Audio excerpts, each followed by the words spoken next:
side and all the rest. So we really appreciate your time. So we do. Another thing here, it is great to have Ronan on board for this presentation. I've known him now for a few years. In my opinion, he's one of the best coaches out there at the minute. So I'm looking forward to personally to him sharing his knowledge on this subject here this evening. All right. So just a wee bit of housekeeping, guys, before we get going. Make sure that there's no interference. So make sure everyone's camera is off and their microphone is muted as well. All right. So if you get a wee chance there, can you run your cursor, your wee mouse across your screen, and you should see the wee video coming up in the middle of the screen. All right. So if there's a line through it, you're okay. That's your camera muted. That's your camera turned off. And the wee microphone to the right-hand side of it there, if there's a line through it, you're muted as well there. That's fine. If there's not a line through them, guys, can you please, all you have to do is tap them, and that will turn your camera off, and it will mute your mic as well. All right? It's just for interference as well as we move through, okay? So I'll give you a wee minute just to get that done before we get moving on, all right?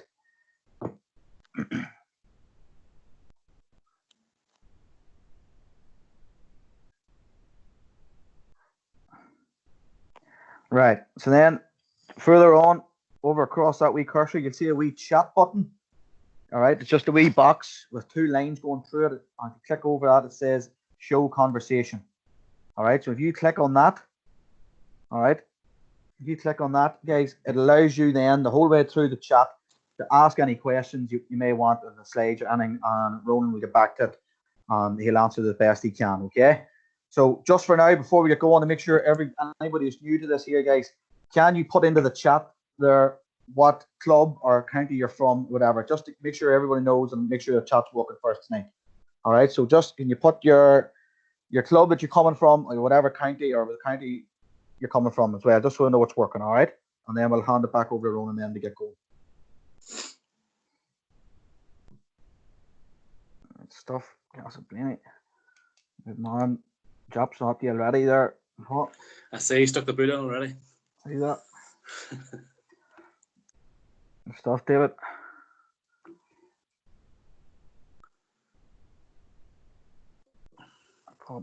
Good stuff. All right. So it's good to see. It's good to see the chat working there as well.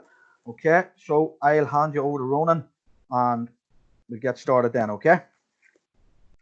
Over to you, Ronan. Okay. Good evening, everyone. I hope you're all keeping well, or safe and well, as they say these days.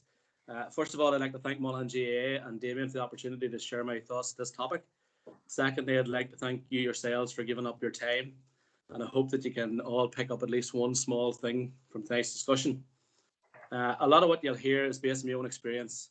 There's been a lot of work done on the benefits of small-sided and conditioned games at adult level by the likes of Damien Young from Tipperary and Niall O'Mahony from Kerry.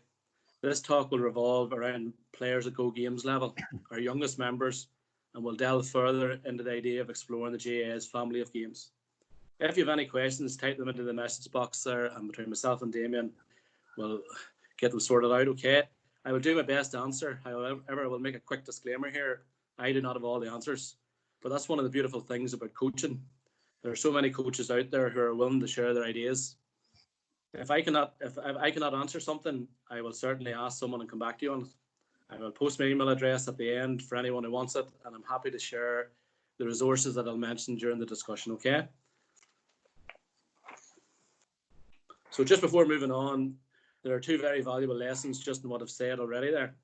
Firstly, don't be afraid to ask someone that maybe has a bit more experience or has been around the block a little longer than yourself for any advice.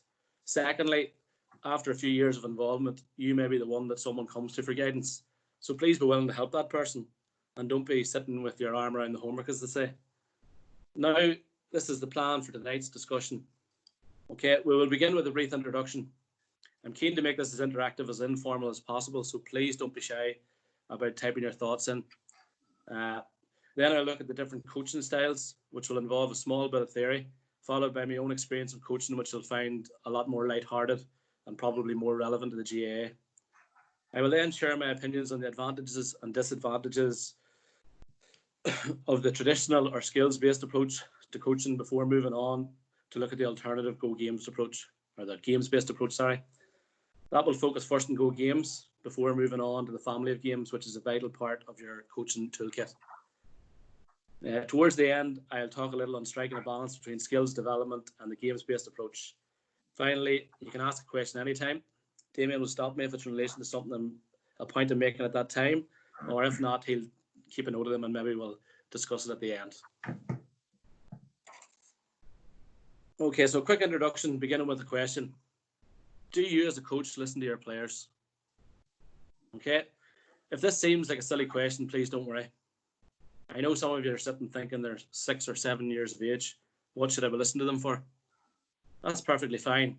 During my first year or two of coaching, I would have been thinking along those lines myself. But now I've come around to the fact that what they have to say is important.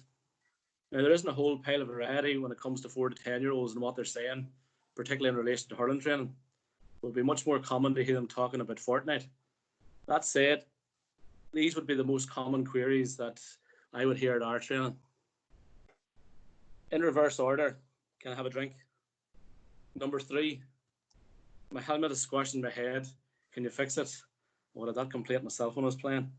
Number 2, can I go to the toilet? On top of the charts by a long, long way. Are we having a match? So, how do we plan for all of the above in our sessions? This too is an important question, and it's something I'll come back to later towards the end of the presentation. So, coaching styles. According to Rainer Martins in his best-selling book, Successful Coaching, there are 3 major coaching styles. Number 1, the command style, is run by the dictator, who will make all the decisions about training and match day changes. The notion being that the coach is all-knowing and the player's job is to listen to the coach. Number 2, the submissive style is adopted by the babysitter, who provides little guidance or avoids dealing with ill discipline. They're probably lacking the knowledge about the game and are just keen for everyone to enjoy themselves. Number 3, the teacher then comes to the fore during the cooperative style of coaching. They involve players in the coaching, actively seek their views, and use good questioning to challenge their players. I'm sure you can relate to these coaching styles, and you can probably picture someone that reflects each of them. Maybe have a think to yourself and ask yourself which style describes you best. Okay, so a little more GAA related here. Coaching styles from my experience. Okay, coaching children has pretty much been a constant for almost 20 years for me. And these are the type of GAA coaches that I have met during this time.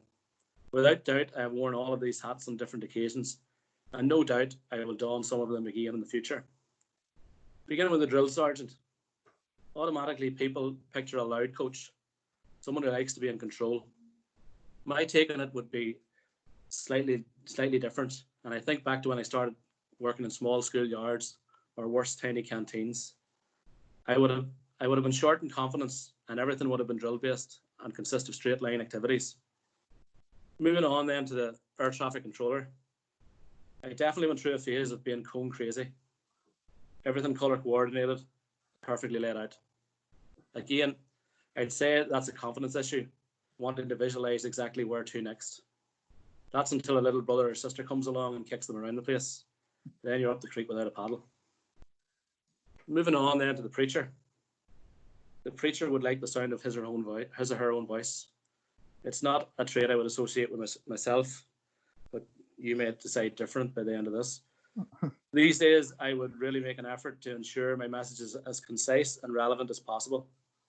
I definitely have to confess to going through a stage of preaching in relation to technique. Nowadays, I would be very much someone who spots a player's good technique, highlights it, and then creates a situation where others want to try and self-correct. The mechanical coaching style is one I'm continually fighting to keep in check. Spotting and fixing was a phrase being bandied about a lot at coach education courses about 10 years ago. Honestly, I can barely change a flat tire, but when it comes to striking and hurling or camogie, the mechanical coaching me often wants to stand out front and centre. Is that Trevor from Monaghan there, is it?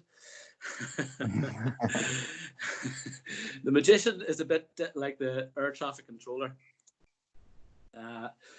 with cones everywhere, but the difference being he or she is gradually making them disappear as the session progresses.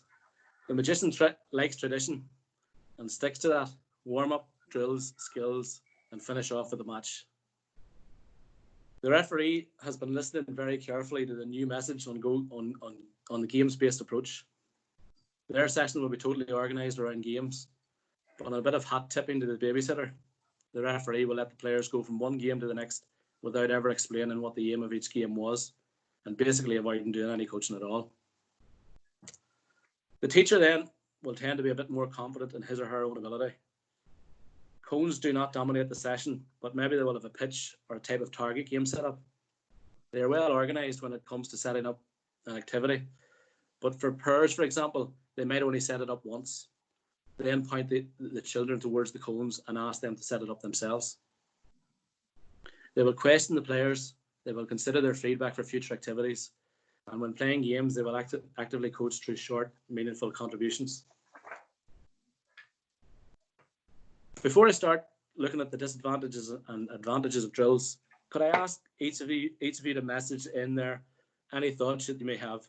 What, for example, is the biggest advantage of using drills, or what is the biggest disadvantage in your opinion? Once I get through these couple of slides, we can compare your opinions to what I have suggested. So again, what is the biggest advantage or disadvantage of using drills? Don't be shy there about typing in.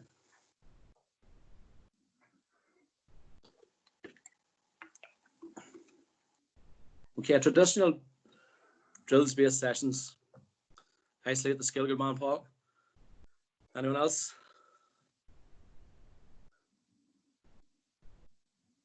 Yeah, so it can focus on the skill good enough, and then a lot of the time players are in lines. Thanks, Paul. Routine, in a good or a bad way. You target the skills that you know. Accent, you target the skills that you know. That must be Kevin and NAL, is it? Good man, David. Thanks for that. Okay, so fire away there, folks. It'll take me a couple of minutes to go through these here. If there's anything, thanks. If there's anything, we'll just discuss at the end, okay? So traditional drill-based sessions have been and still are common in GAA circles.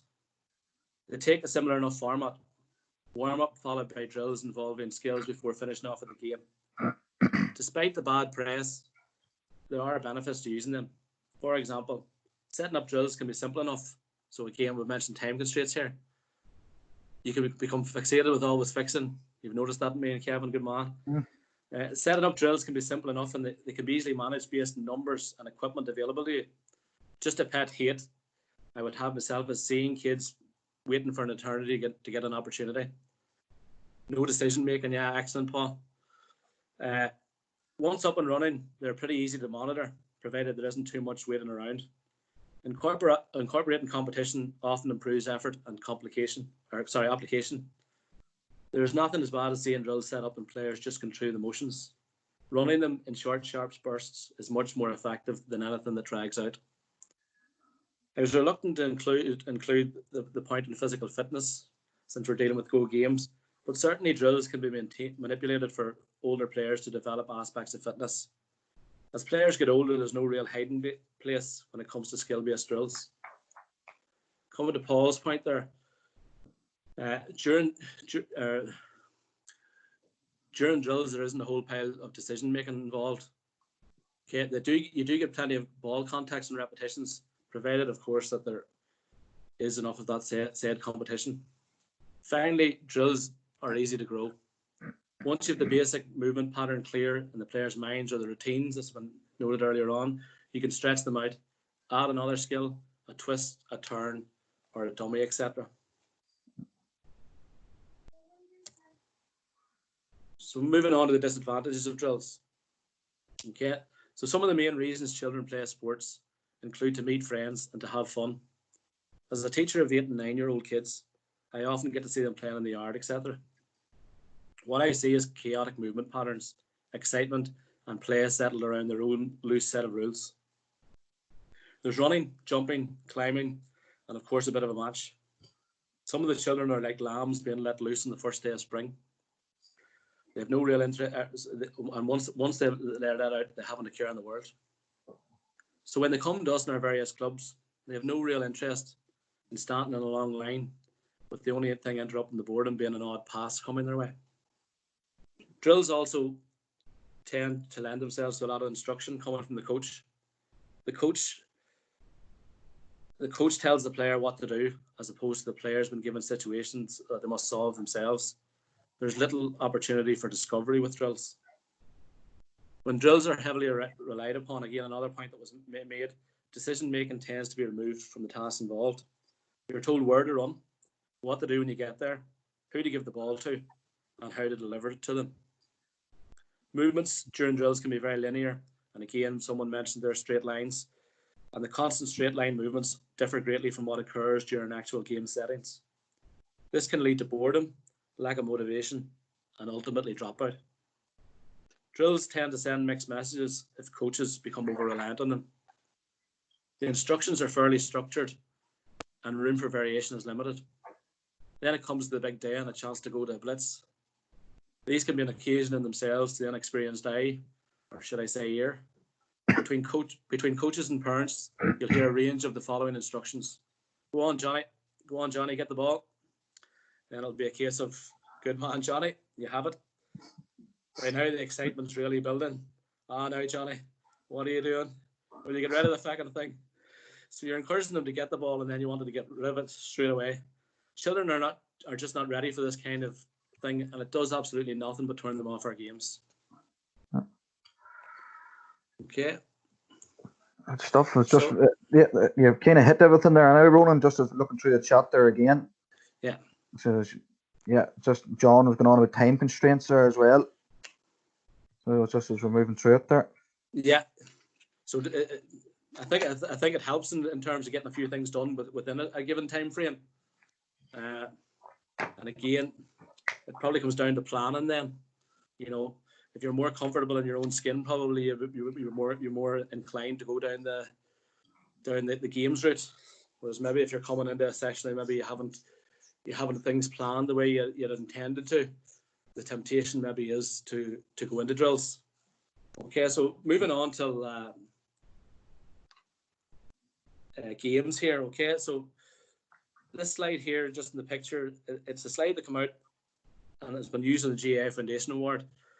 The notion of it came around about 15 years ago, when the drive was being made to establish Go Games at under 8, 10 and 12.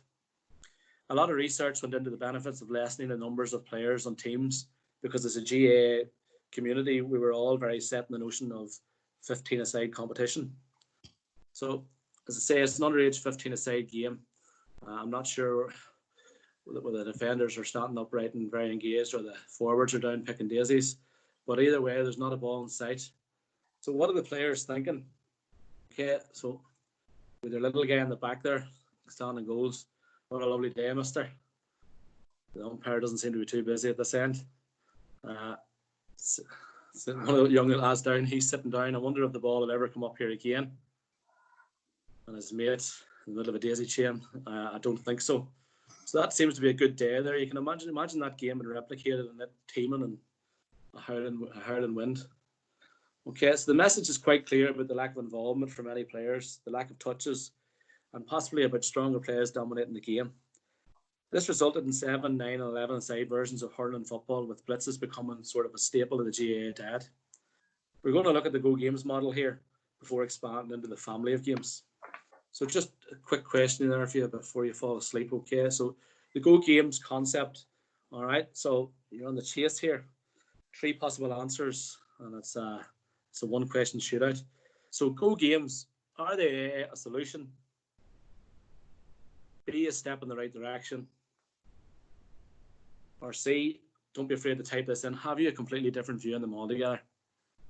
So maybe you can type in your answers there, and well, Damien, you can pull me back on this just when we get into the family of games. Is that okay? Yeah, 100%, yeah. Lovely. So just moving on, we'll start off with the disadvantages of the Go Games model here. So I'd be keen to hear your thoughts in a few minutes, okay? But we'll begin with whether it's been 7-a-side, 9-a-side, or 11-a-side. I've always felt that the stronger players still dominate games. Certainly, Go Games have been a marked improvement on the old 15-a-side model, and the limitations in soloing have certainly helped. But there's still a broad range of ability from your 1 to 7 or 1 to 11, depending on the size of the teams, and the strongest 2 or 3 on either will still dominate.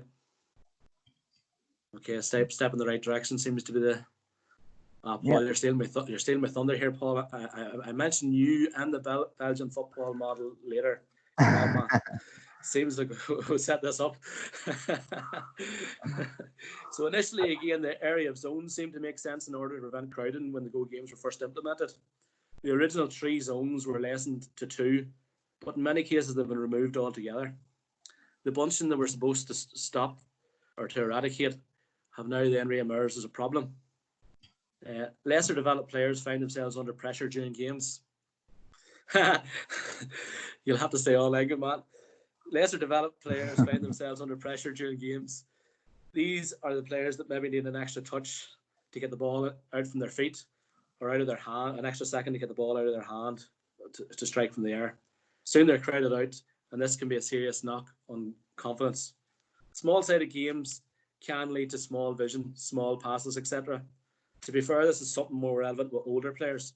But if kids are overexposed to small-sided games, they can become used to taking an incorrect option or maybe passing off responsibility when a scoring chance is on. Information overload then. I previously alluded to this, but it's worth noting again. Go games blitzes from experience of setting them up with my own club or through work can be mayhem. In Armagh, for example, under 8s and under 10s would be run together, so clubs would be often tight for space. Pitches are laid out, marked, making the best use of the space available, and then the crowds arrive. Getting games run off and keeping them to a similar time frame can be a challenge, but I have to give great credit to the clubs and how they've embraced this, and in many cases got it down to a fine art. I'm sure you can feel the butt coming, and that butt is the parents and often extended families on the lines. The lines that you spent all morning carefully arranging are now non-existent, and people are 5 and 10 yards out onto the pitch spouting all sorts of advice that children can't even process. My cousin, which is Paul there, is heavily involved with the local Gaelic football club, and he's been trying very hard to float the concept of a silent sideline. I think it's a fantastic idea myself, but appreciate that will be a very tough sell. We'll maybe get Paul to talk about that later on. I've seen a version of this in place in Belfast at underage soccer, and I really couldn't believe how these players were and how they and their coaches accepted mistakes just as part of the game. There were no histrionics, and the players relished the conditions. The big difference, though, I would say, is that it was just a regular game with 2 teams. It wasn't 8 pitches going at once with another 8 teams chomping at the bit waiting to get on. Tournament culture, then, is something that has really been fostered in recent years as well. There seems to be a type of circuit where clubs go around Ulster on a weekly or fortnightly basis competing for cups. All in favour of silent sideline.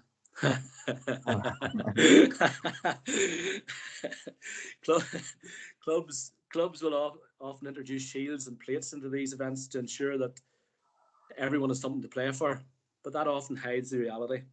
Yes, everyone that is there will have something to play for, but what about those who are not there? Often clubs will select the best players and only take them on the day. Suddenly we have an example of a model that was set up to develop all players, now fostering a race to elitism. I have an example here of strange behaviour in a tournament. Will I include it? Yeah, go on ahead. Yeah, go on ahead. Look, an example of a type of behaviour raised out of these tournaments really caught me off guard. It would have been last year. We were up at a football competition run by Gail Lynn in the Donegal Gaeltacht. And the idea is they run it for primary school kids each year that are leaving. And so they'll stay overnight with a local Banna team, maybe 8 or 9 of them. And it's just a taste of the Gaeltacht experience tied in with football. It's really a recruitment drive, encouraging the children to return during the summer of their secondary school years. So day 1 would be like any tournament sort of starting out would be round robin exercise. So every school would have got 5 or 6 games. And the teams, which is a nice touch, are evenly balanced between boys and girls. Day 2 then would be the knockout stage. And depending on where you finish in your group, you would be into the Cup or the Shield. So last year we won our first 2 games in the round robin, and then with a bit of a break. It was during this time that I was sort of taken aback. One of our better players come up to me and straight-faced began to explain our situation. He let me know that one more win and we were probably going to end up in the Cup, when really we would have a better chance of winning the Shield. So I was quite shocked, to say the least, and asked sort of where this thinking came from. And the answer was like, it's just the club there, you know. If we're in and there's a few really strong teams in, we'll maybe start the subs in some games. No one will probably have a better chance to win the Shield. So my mind was officially blown at that stage. Okay, the advantages then of the Go Games model. Okay, so when it's held up to the traditional 15-a-side model, advantages are fairly clear to see. So in theory, every child is supposed to get every minute of every game. However, this does not always happen. One of the original ideas behind Go Games was that every player would get the opportunity to play in every position. This is very important in that players aren't boxed off at an early age, say as a cornerback, or your father was a goalkeeper, you'll doing goals. However, from my experience, it's something that has slowly but surely been neglected in recent years. The focus on development is fine by me, provided this is adhered to. Again, I refer back to the tournament culture that we discussed there. With the Go Games model, there are much more opportunities to improve decision making during in-game situations. So this is something that has hugely been neglected in the drill scenario, where almost every step is clearly mapped out or colour coordinated. Research in Dublin City University clearly highlights the benefit of Go Games in relation to the traditional competitive 15-a-side approach. Smaller numbers and smaller pitches lends itself to more touches and more scoring opportunities, and really kids love to see the scoreboard ticking. The research also stated that players had a greater sense of enjoyment during Go Games as opposed to full-sided games. And finally, there's a strong focus on fair play. So like the give respect, get respect mantra is widely known throughout the country, and again, that's stemmed from the Go Games. Okay, so just before we move on to the family games here, I'm just looking at these comments here.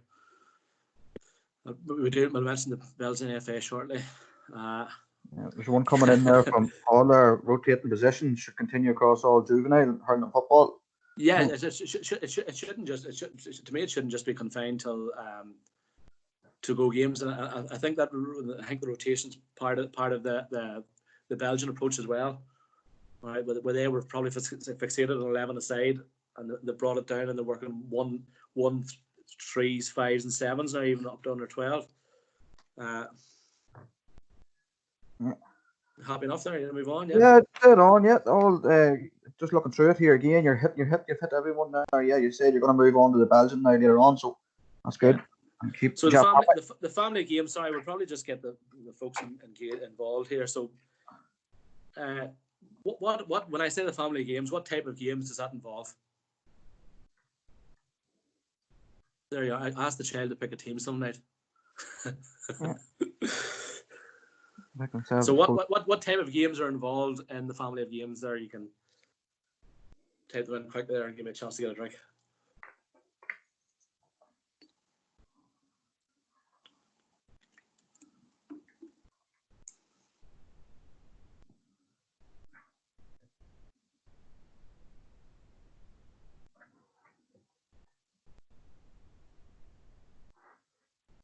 Just when they're answering it.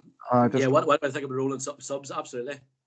I can remember going back before just Go Games took off, and I was involved with the town team here, the Pierce Oaks, and we must have 40 lads, like under 12, and we played one of the country teams now, and they were giving us a bit of a hammering, like, and we had our 5 subs on, and I remember going down the line and asking, like, could we throw on some subs, and it was a flat no, like. So we were playing out in Ballacrummy.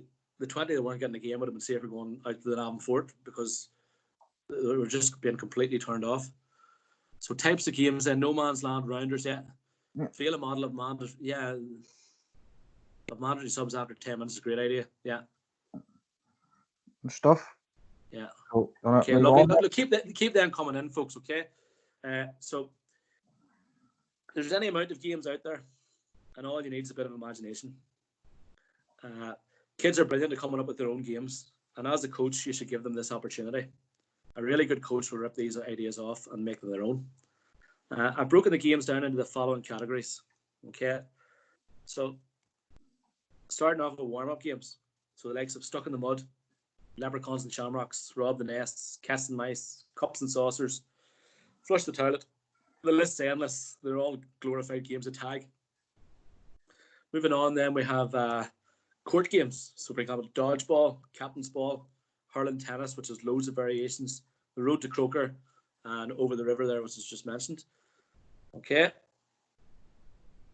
Field games then, such as rounders. So again, as Paul mentioned there, where both teams get a chance to field and strike. Moving into target games. Okay, so bowling, 3-2-1, circle tennis, and then there's any amount of wall games. There's a huge crossover between target games and wall games. So further examples of wall games include keep the kettle boiling, hurling squash, again, which has got various rules, from ground striking to out of the hand to the number of touches you're allowed. Shoot the duck, which was Noel's favourite when my housing estate when we were growing up. And then times-based skills games, okay? Then we have invasion games. So as simple as 4v1 piggy in the middle. Tower ball is also great. You have 4 players passing around the outside of a square and 1 defender inside defending a hoop. It teaches the early principles of defence, i.e. stay between the ball and the target, while the attackers learn about moving the ball quickly and faking passes in order to create scoring opportunities into the hoop. Passing and moving games fall into this category, beginning with those light in opposition to develop confidence right up to when you have evenly matched teams. Small-sided games then, or condition games. So for example, 1v1v1, rotating the goalkeeper. 2v2, you can have road to Croker with no keepers. Goals galore, which is I have a handout I'll send to Damien that he can forward out to coaches that have come in tonight. Goals galore, which works 3 keepers. It's a small-sided game, and look, there's a diagram and all mapping it all out. So they're probably more suitable, the things in this handout, to those 9 or 10 plus. But again, any resources worth sharing. There's been a noticeable growth in clubs organising matches or even blitzes at under 6 level, with teams of 6 or 7 aside. To be honest, it's not something I would be in favour of, as I feel the risks of injuries and ultimately being put off the game far outweigh any benefits. Just a couple of comments to come in there. Yeah, there's a question there from Paul. How do we get buy-in from clubs, coaches, parents in relation to the that's a huge challenge, Paul. That is a huge challenge. And down those ages, you find that, people that are involved primarily are parents. So in a lot of cases, they mightn't have the GAA background. So to be fair, I think it's something that targeting parents within a given club or a couple of clubs within a catchment area, and really going into the idea of maybe taking them in over the period of a couple of weeks, training, putting them through a session as if they were the 6, 7, 8-year-olds, and giving them a taste of what it is they're involved in. And that, you're probably looking at maybe 1 or 2 league coaches to drive that within their clubs, but you have to give them an experience of what they're actually getting involved in my opinion. It's probably not a full enough answer, but I'll keep my eye on that between now and the end and see if I can add any more to that. Very good. Just early in the 2000s, the Belgian AFA had a complete overhaul of their underage structures. Out went the full pitch 11-a-side concept that had dominated for a lifetime. In came lots of 1v1 at a very young age, progressing to 5 and 7-a-side up to under 12. Again, as was mentioned earlier on, the rotation of positions has been key throughout all of this. The focus changed from competition-based to development-driven, and the results have been there for all to see in recent years.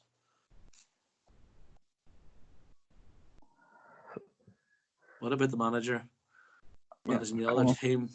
They will have to stay quiet as they won't. I don't know the names of the kids, and we'll ask where they want to play. Yeah. Very good, Kevin. Yeah, very good. Mm-hmm. Moving on, just folks, to the STEP principle. Again, I'm going to look for your involvement here.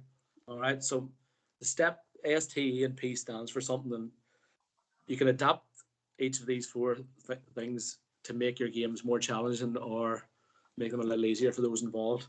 So this is a question, especially for those that have gone through the Foundation Award. What does STEP stand for? Okay, what does STEP stand for? I'll give you a few seconds there.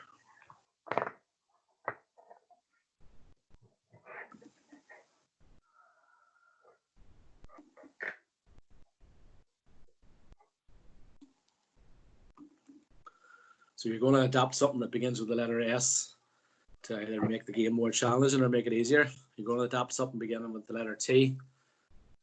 Good man, Paul. Yeah. Lovely. Come on, Lovely. Trevor. Okay. So by simply changing one of the following, either of the above can be achieved. Okay. By changing space, for example, making a court bigger or smaller, you can increase or decrease the time on the ball. Increasing or decreasing the distance to a target, obviously making chances of scoring easier or that bit much bit more difficult, good man. Or making a set of goals wider or narrower. Time then, T for time. Okay, there was a bonus point also going for task there as well. All right, so increasing or decreasing the time for a task to be completed. For example, adapting the task so the players are working off alternate sides or kicking with alternate feet. Allowing throwing, for example, in a game that can be, so maybe hand passing is a skill that they're not quite up to speed with. So allowing throwing in there, and then that also gives the person receiving the ball a better chance of catching. And one of the bowling games then, so if you're striking for cones, have a couple of coloured cones in there. If they're knocked down, you can give them over to the other team. E for equipment then. So, for example, the type of ball used in a game. Wristy hurleys to promote the use of the wrist and proper hurling catching hands. So balloons to increase the chance of success. Coaches, just on the on-equipment, coaches seem to be in a race to stop using the first touch slitter. And I'm baffled by that, to tell you the truth. P then is for personnel. For example, increasing or decreasing the number of players on a team. Playing uneven matches. So if you've got a couple of good players, maybe 3 good players, and 2's obviously going to have to be on one team. So maybe allowing the other team that with only the 1 to have a couple of extra players. Or using floating players that can play in either direction. At times you will introduce some form of a game, and it may not be going so well. Before scrapping it, don't be afraid to change 1 or 2 of the above, and often that will do the trick. Again, don't be afraid to ask your players if they would change anything. And just before moving on, the GAA's activity planner is a super resource for building up ideas on games and building your coaching sessions. So just you can access that through the GAA website. Okay. Moving on then to striking a balance. Okay. So coaching kids from 5 years up is all about balance. So far we've discussed a balance between drills and go games. But for me, it's the family of games that's key to finding that balance. For example, in target games, you're getting the repetition that you find in drills, but it's completely dressed up in the fun and excitement of a game like bowling. So it's more than just a balance between drills and games that's necessary. I've mentioned the third key component there, and that's fun. Children will vote with their feet, and if you're maintaining your numbers week on week, you know that you're doing something that is meeting their needs. If the numbers are dwindling, you have a problem on your hands, and you need to look at what you're doing, or more importantly, what you're not doing. Fun is also the first 3 letters of fundamentals, and these basic movement skills are the foundation stones of Gaelic games. A recent study by DCU into fundamental movement skills suggested that 1 in 4 Irish children cannot run properly, half cannot kick a ball properly, and fewer than 1 in 5 can throw a ball. If that does not spark concern, I'm not quite sure what will. The activities in your sessions need to challenge your players, but as a coach, you must recognise that what challenges one player will be unattainable for another. Giving players something to work on between sessions is key to their development. Some clubs have been very progressive during the lockdown, displaying challenges on social media and incorporating a little bit of competition. This is a good form of encouragement that leads to players working that little bit more in the backyard. But why should it take a lockdown? Why not just make this part of the normal routine? I mentioned listening to your players at the beginning and referred to it again when talking about modifying games to suit their ability. Listening to requests for toilet breaks and drinks, etc. has shaped our sessions, and that we try to ensure kids bring their own drinks, but that there's access for those that don't. Now, a side note to that, the current situation will mean that all players will be responsible for their own water when we do eventually return to play. I also try to incorporate 1 toilet break, which can end up like a scene from the Pied Piper. But have a couple of adults bring the kids across to the toilets, while the remaining few will have a chance to play amongst themselves. If you can remember back to the beginning, can we have a game, was the most common question asked amongst our youngsters in the club. I'm working away at addressing that one, and hope to be able to replace it at the top of the list with the following question. Can we start with the game again this week? Would be that question. This brings me to the last ingredients of free and fair play. Fair play is self-explanatory, but free play is something that I've been coming to grips with myself of late. It involves giving the kids an opportunity to express themselves, and it's an excellent way for your early arrivals to entertain themselves. I would try to have a few minutes before the end of the session to give them a chance to show what they can do. Maybe it will be a skill that they've been working at on their own, and it can be a real chance to give those that are slower to develop a bit of the spotlight. Seeing others showing their skills usually encourages friends to work on their own during the week. One of the biggest challenges we face is to persuade our players to lay down the games controller for half an hour and replace it with a hurl or a football. Okay, the following slide, now I have to confess to stealing this here. I stole it from a talk Eamon O'Shea recently gave on coaching, and it gives an insight into the coaching philosophy of Johan Cruyff. And as coaches, it should make us think a little bit how we set up our sessions. To be able to touch the ball perfectly once, you need to have touched it 100,000 times in training. This prompted me to do a little bit of reading on the Dutch legend, and I stumbled across another interesting quote. Technique is not being able to juggle the ball 1,000 times. Anyone can do that by practicing. Then you can work in the circus. Technique is passing the ball with one foot, with one touch, with the right speed, at the right foot of your teammate. This brings me to my final slide and one or two brief points on accessing information on coaching. So, with the internet so readily available, examples of good practice are only the click of a button away. Twitter has been coming down with coaching material and backyard challenges in the last 10 weeks of lockdown. Peter Casey from Clare is an extremely forward-thinking coach. He was the first person I saw advocating the one-handed hurleys about 8 years ago. These now have taken off by way of Aidan Morgan's wristy hurleys, and they're superb for kids learning the correct hurley hand and catching hand. I often find myself drawn to the Wexford coaching pages. Seamus Byrne has some fantastic and at times off-the-wall ideas which are extremely relevant to hurling. Shane O'Hanlon is the coach education administrator in Wexford and posts an awful lot of relevant material in relation to child and youth coaching. I'll just come to that point in a second, Paul, good man. Shane Smith is a primary school teacher and a coach of the Kilmacud Crokes senior footballers.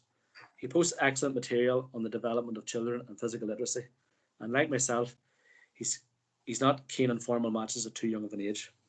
He's a strong advocate of club nurseries developing fundamental movement skills between the ages of 5 and 8. Peter Nash is a Limerick senior footballer and a hurl development officer in the city. His videos on skill development throughout the lockdown have been superb, and his ability to break down the different components of a given skill is top class. Colm Nally then is fairly well known in football circles and has put together an excellent resource in small-sided and conditioned games. These are very easy to follow with illustrations and can be easily adapted to suit hurling and camogie. If you're new to coaching, I'd strongly advise that you shadow a more experienced coach and talk to them about the why of what they're doing. When I first started out working with the GAA, I would have picked the brains of people such as Seamus Elliott from Dunloy and John Morrison from Armagh. I shared an office space with Terence McWilliams, no relation, who was and is always mad keen to talk coaching. Paddy Butler would have been a massive influence in my coaching style from his time as National Hurling Director, and his videos are a great source of material on YouTube. In terms of reading, I would be big into American sports and would read anything about basketball relating to John Wooden, Dean Smith or Phil Jackson. I'm fascinated by the NFL and again would read or watch anything relating to Bill Walsh or Bill Belichick. Though it's fair to say that these people are more directed at working with adults. But I leave you with one person to look into that could positively influence your coaching with the younger age groups.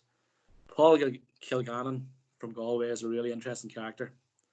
His book, The Carver Framework, is a very thought-provoking for novice and more experienced coaches alike. He has done quite a few podcasts with the likes of the Coaching Bubble, and his webinar material is superb. A very down-to-earth fella. He's more than happy to share his experience on coaching. Folks. There's a question. Good man. From Paul there, Rowan. Sorry for under 7s and under 9s training. How many slitters would you use? For me, like, I'm trying to think. At least a slitter a kid.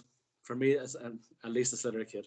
Yeah. Now that's tough bit of management. But if, for example, if you had a coach working with a group of 7 or 8, 10 balls, and maybe that could be a station that's maybe going for 5 or 6 minutes, and then maybe if there was ideally a parent would take them on to the next station, and the balls would stay and the kids would travel, type of thing. But certainly I would think a ball per player,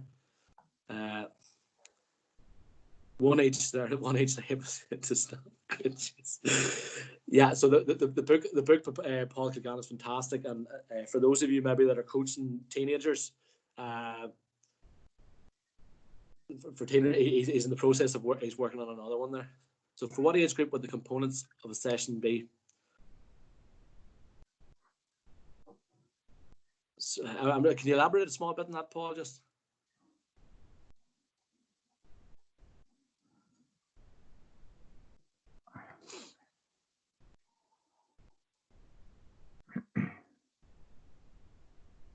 So I know our own sessions there, we would take sort of under 6, 8s, and 10s together, and so for others. So what is the makeup? Yeah, so what is the makeup of the session? So probably would start off with one of the warm-up games, and probably once that's finished, to get them all sorted out in helmets, and in between times you're clipping up helmets. Then probably I would go into a striking game. It could be something like hurling, tennis, just to get them involved. Okay, kids are always looking for a game, and sometimes they're taken aback by going straight into a game. Then, for example, if the game happened to be tennis, okay, so what skills are involved in a game of tennis? So obviously ground striking's there, and then stopping the ball.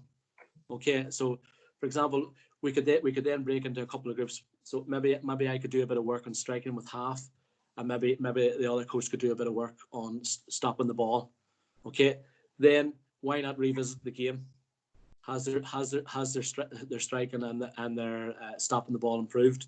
Okay, and then if you wanted to grow that again, maybe stretching out the striking drill is go from striking a ball that's stopped to striking a moving ball. Okay, so that's one example. And then if I the last while I would have been working with 5s and 6s, and can we have a game, can we have a match? And to be honest, it scares me putting them into match. So what I have done now, probably to finish off our sessions this last while, is to play 1v1. So a coach or a parent or maybe an older kid standing in goals, and there's only one other person you have to worry about.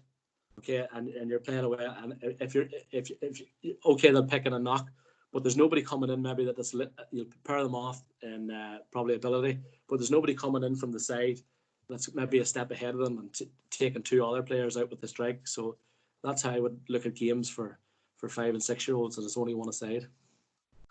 Yeah, very good. Any other questions there? Don't be afraid to fire them up there. Paul put me in the spot there. Well, yeah. It's now a couple of minutes there, guys, just for questions. There's nothing coming in, we can wrap it up.